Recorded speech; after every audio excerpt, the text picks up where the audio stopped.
Welcome back to the Battlefield Brief, your weekly briefing on competitive Warhammer 40K. This week, we are looking at both sides of the tournament picture. First, we will break down the overall faction win rates, player counts, and 4-week trends. Then, we will move beyond the headline numbers and examine the successful army lists that actually reach the top tables. This week, Genestealer Cult was the biggest surprise in the data, finishing just under 5 points above its 4-week average. We begin with the full meta snapshot. This week's report draws from 24 events, 1,734 players, and 7,833 recorded games. This chart shows every faction's weekend win rate from highest to lowest. Factions above 55% are outside the upper edge of the healthy range. Factions between 45 and 55% are inside the Goldilocks zone, while factions below 45% are under the target range. The current meta has 16 factions in the healthy 45 to 55% range, 4 factions above 55%, and 8 factions below 45%. That means 12 out of 28 factions are outside the 45 to 55% Goldilocks zone. If that trend continues, it suggests the next Games Workshop balance update may need to look at both buffs for struggling factions and nerfs for factions sitting above the healthy range. Now let's focus on the factions at the top of the weekend win rate chart. This view identifies the raw performance leader, but player count still matters. A striking win rate from a very small sample may be interesting without yet representing a durable shift in the meta. Thousand Suns posted the highest raw win rate at 60.5% across 67 players. Next, we compare this weekend's results against each faction's 4-week average.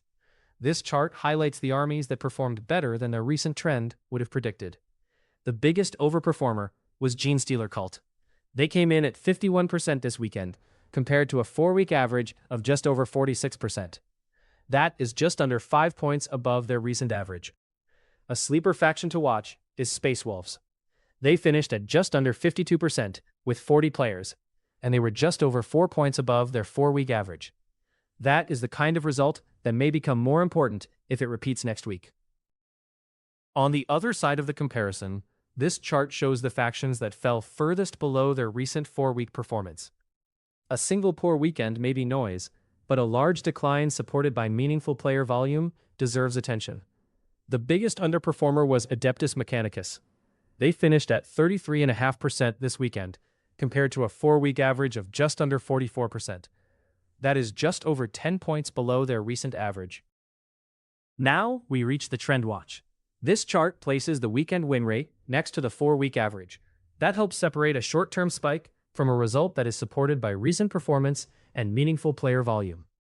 If we filter out tiny samples, Thousand Suns had the strongest meaningful performance this week, posting a 60.5% win rate across 67 players. That combination of strong results and real player volume makes this one of the most credible performances in the data. The faction showing the clearest warning sign is Adeptus Mechanicus. They had 30 players, but finished just over 10 points below their 4-week average. That is worth watching because it is not just a tiny sample. Win rate tells us which factions performed well, but player count tells us what competitors are actually bringing to events. This chart shows the most represented armies in the current sample. The most represented faction was Space Marines, Astartes, with 156 players. Importantly, they also stayed at just over 53%, which means their popularity is backed by a solid table performance. Before moving into the tournament list analysis, let's look at where this week's data came from. A larger field creates more games, more matchups, and a stronger overall sample. The largest event in this report was the TACMA Open, with 530 players. Now we move from overall win rates into tournament list intelligence. The current list sample contains 554 successful lists, including 112 that finished without a loss. This chart shows which factions produced those undefeated results and what share of the undefeated sample each faction accounted for. Space Marines, Astartes, produced the most undefeated lists, with 17. That was just over 15% of the undefeated sample. Among factions with at least 3 successful lists, Adeptus Mechanicus had the strongest undefeated conversion rate. 3 of its 8 successful lists went undefeated, a rate of 37.5%. Next, we look at the disposition selected by each successful list. This chart shows the total number and percentage of successful lists using each of the 5 dispositions. Purge the Foe was the most common disposition, appearing in 187 lists, or just over 35% of the parsed sample. Disruption was the least common, with 30 lists accounting for 5.5%. The heat map brings the faction and disposition data together. The summary row at the top shows the total number and percentage of lists using each disposition. The faction rows below show how those choices were distributed across the successful armies in the sample. The most common faction and disposition pairing was Orcs using Take and Hold, appearing 39 times. Take and Hold had the broadest faction representation, with 22 different factions recording successful lists. Putting the two parts of the report together gives us a more complete view of the competitive landscape. The key takeaway this week is that raw win rate only tells part of the story. Thousand Suns grabbed the headline with a 60.5% win rate, but sample size and 4-week trends give us the context. For the Battlefield Brief, the real story is not just who won the most, but who overperformed expectations, who underperformed, and which results are backed by enough players to matter. The overall list picture shows that Purge the Foe was the most common disposition, while Space Marines, Astartes, led the undefeated results.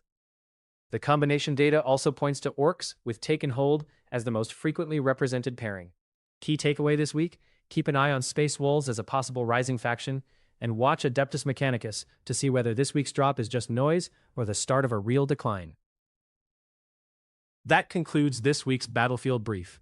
If you found the analysis useful, please like the video, subscribe to the channel, and share the briefing with another competitive Warhammer player.